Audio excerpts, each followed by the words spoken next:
O que dói não é a ausência dele, não é o fim das conversas, não é o silêncio onde antes havia promessas. O que dói é olhar para si mesma e não reconhecer a mulher que um dia foi, porque na tentativa de segurar alguém, você foi soltando pedaços de si.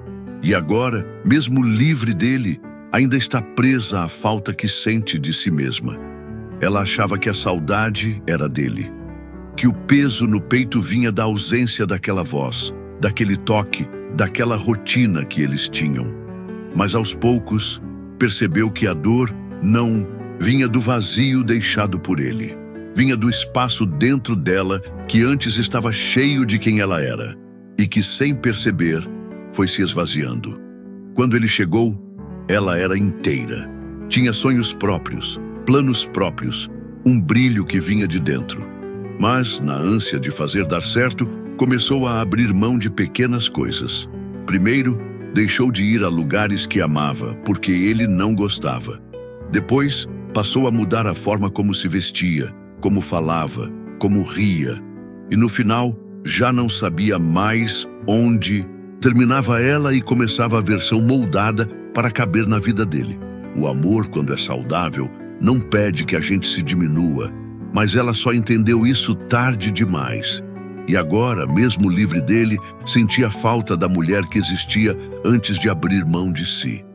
As pessoas diziam: "Você vai superar, é só questão de tempo." Mas não era tão simples, porque não se tratava de tirar alguém da mente. Era sobre se reencontrar dentro de si. Ela se lembrava da leveza que tinha ao acordar sem precisar medir cada palavra, da alegria de se arrumar para si mesma e não para agradar, do prazer de fazer coisas sozinha, sem sentir que estava perdendo tempo por não estar com ele. Essa mulher ainda existia, mas estava soterrada, debaixo de camadas de concessões, de medos, de hábitos que não eram seus. A cada dia sem ele, a ausência que ela sentia não era de um homem, mas da liberdade de ser quem era. E essa percepção doía mais do que qualquer término. Ela começou a revisitar o passado, não para sofrer, mas para entender onde tinha se perdido. Lembrou-se da primeira vez que disse "tudo bem", quando na verdade não estava nada bem. Do primeiro limite que deixou passar. Da primeira vez que engoliu o choro para evitar discussão. Esses momentos pareciam pequenos na época, mas juntos foram criando um padrão. O de se calar para manter o outro confortável. O de se anular para que ele não precisasse mudar nada. E cada vez que ela se calava, perdia um pedaço da própria voz. Cada vez que aceitava menos, diminuía a medida do que merecia. Até que quando percebeu, já não sabia mais quem era. A ausência dele se transformou em um espelho incômodo, que mostrava não apenas a falta dele, mas a ausência dela mesma. Ela se viu frágil, mas também viu algo novo, a possibilidade de reconstrução. Porque se ela tinha se perdido ao longo do caminho, também poderia se reencontrar. Mas reencontrar-se exige coragem. Coragem para olhar para a própria história sem filtros. Coragem para assumir as escolhas que a afastaram de si mesma. Coragem para dizer: "Eu me abandonei e agora vou me buscar." No começo, esse reencontro foi lento. Ela não sabia por onde começar. Então começou pelo que parecia mais simples: voltar a fazer coisas que gostava. Comprou de novo o perfume que usava antes de conhecê-lo. Ligou para amigas que não via há anos. Voltou a caminhar sozinha na praia ao entardecer. Pequenos gestos, mas que iam devolvendo a ela partes esquecidas. E a cada passo, sentia o peso da ausência diminuir. Não porque ele deixava de importar, mas porque ela voltava a importar para si mesma. Ela percebeu que reencontrar-se não era simplesmente voltar a ser como antes, porque a mulher de antes já não existia, e isso não era algo ruim. Agora havia cicatrizes, havia dores que deixaram marcas, mas também havia aprendizados que ninguém poderia tirar dela. O reencontro não era sobre resgatar uma versão antiga, e sim criar uma nova, mais consciente, mais seletiva, mais fiel a si mesma. Era como reconstruir uma casa. As paredes antigas tinham caído, e ela podia escolher quais levantaria de novo e quais jamais voltariam a existir. Essa percepção deu a ela uma força inesperada. Ela já não precisava se encaixar em expectativas alheias, não precisava se moldar para não incomodar, não precisava provar que merecia ficar. Agora, a prioridade era caber em si mesma. Nem todos entenderam essa transformação. Alguns disseram que ela estava mais fechada, outros acharam que estava mais fria, mas ela sabia que era apenas mais consciente. Antes, confundia a atenção com afeto. Agora, sabia que nem toda a atenção é saudável. Antes, achava que amar era sinônimo de se adaptar. Agora, entendia que amor também é permanecer fiel à própria essência. E nessa nova consciência, ela começou a dizer não com mais frequência. Não para convites que iam contra seus valores. Não para conversas que drenavam sua energia. Não para pessoas que queriam apenas a parte dela que era conveniente. Cada não era um tijolo no muro saudável que a protegia de voltar a se perder. Houve dias em que ela sentiu vontade de voltar. Não para ele, mas para o conforto do conhecido. Porque por mais que fosse doloroso, havia segurança em saber como aquela história funcionava. Mas cada vez que essa vontade aparecia, ela se lembrava do preço. Lembrava de como acordava com um nó no estômago, imaginando se aquele seria um dia de carinho ou de indiferença.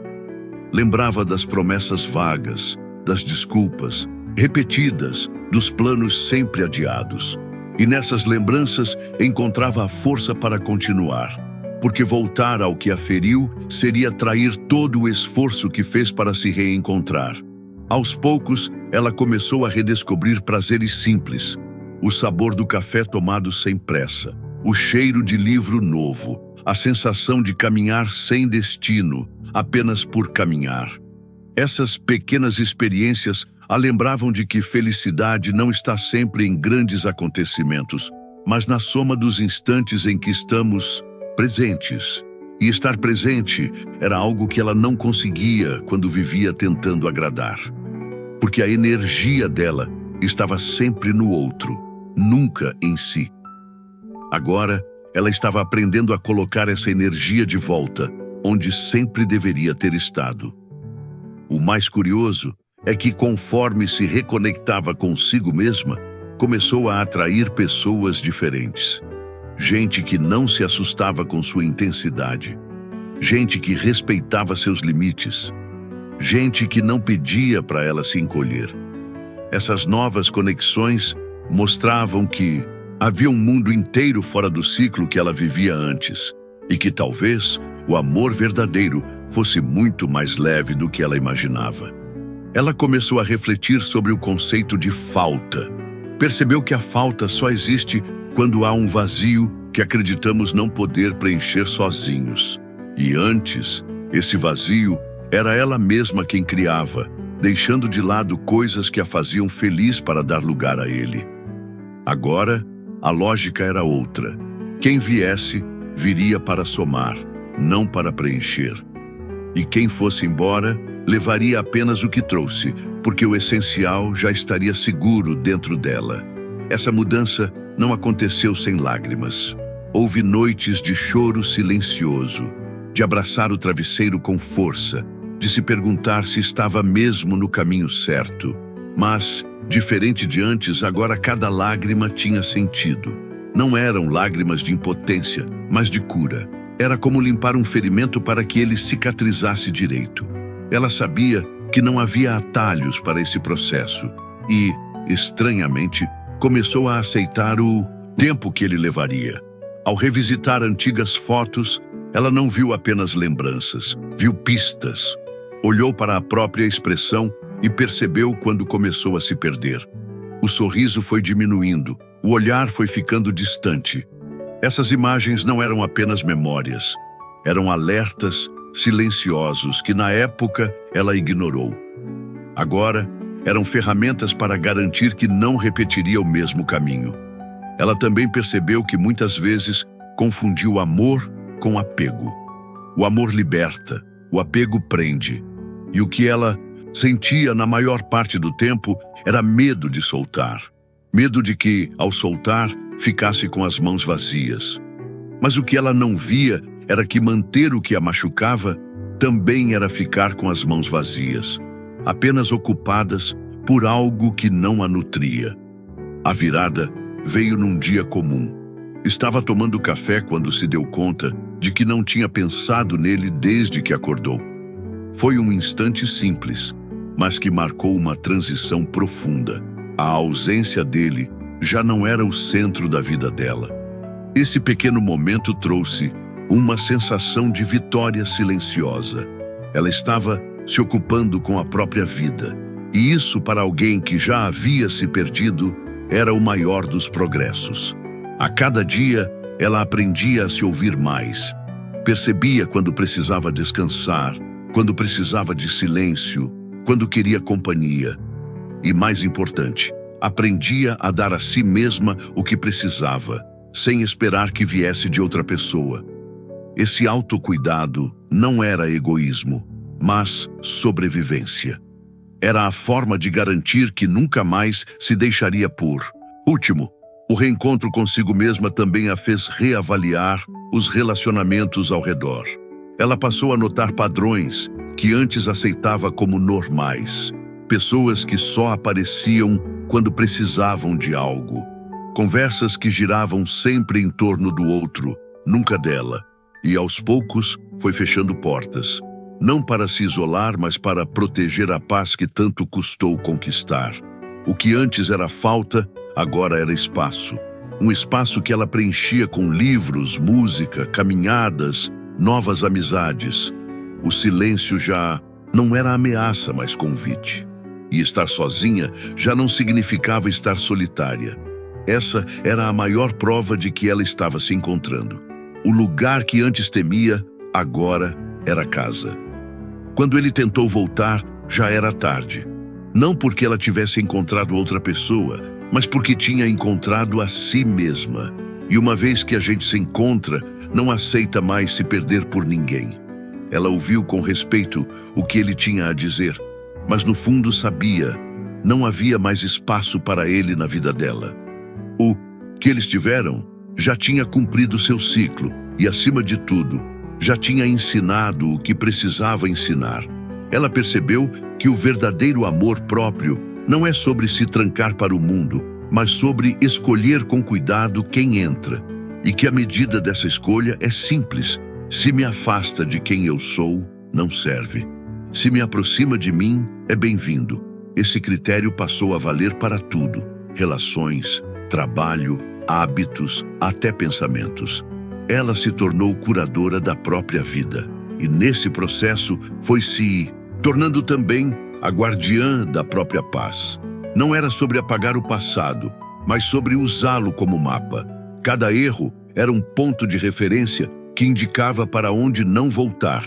E com esse mapa nas mãos, ela podia caminhar com mais segurança, mesmo sem saber exatamente onde chegaria. O que mais a surpreendeu foi perceber que já não havia raiva, nem dele, nem dela mesma. Havia apenas compreensão. Compreensão de que, para se encontrar, ela precisou se perder. E de que algumas perdas são, na verdade, devoluções. Hoje ela vive com leveza. Não porque tudo esteja perfeito, mas porque aprendeu que sua base é sólida. E quando a base é sólida, nenhum vento a derruba. Ela ainda tem sonhos, ainda tem medos, ainda tem desafios. Mas agora enfrenta tudo isso inteira. E essa inteireza é o maior presente que se deu. O que dói não é ele, é quem ela deixou de ser. Mas o que cura é quem ela escolheu voltar a ser. E nessa escolha, ela não apenas se reencontrou, ela se reinventou. Agora, ela é casa para si mesma. E sendo casa, nunca mais se sentirá perdida. E no fim, ela percebeu que nunca foi sobre ele. Foi sobre a mulher que ela era quando acreditava que ele era real. E sobre a mulher que ela se tornou quando percebeu que não precisava mais acreditar. Porque quando a gente volta para si, não há ausência que doa e não há ilusão que sobreviva. Se essa reflexão falou com você, escreva nos comentários: eu voltei para mim. Curta este vídeo, compartilhe com alguém que precisa ouvir essa mensagem e se inscreva no canal para mais reflexões inspiradas em Carl Jung. Até a próxima.